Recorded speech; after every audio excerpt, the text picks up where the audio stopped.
Hi friends, welcome back to my channel. Quinoa రైస్కి quinoa, broccoli, కొత్తిమీర, carrot, పుదీనా, పచ్చి బఠానీ, ఈ వెజిటేబుల్స్ అన్ని తరిగి పెట్టుకోవాలి. గీ, వాము జీలకర్ర పొడి, సాల్ట్ కావాలి.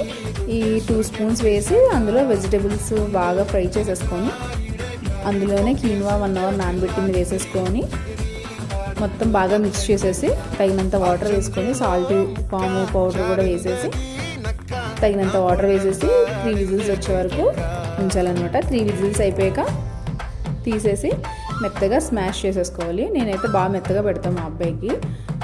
నేను కొంచెం వాటర్ ఉంచుకుంటాను కూడా, అంటే కొంచెం జారుగా పెడతాను మా అబ్బాయికి, అంటే లేకపోతే తిండు. సో అందుకు ఇలా మొత్తం మిక్స్ చేసేసి మా అబ్బాయికి అయితే తినిపించేసాను. మా అబ్బాయి ఏది తిన్నా ఒకలాగే ఉంటుంది రియాక్షన్, ఆయనకి ఫుడ్డే నచ్చదు.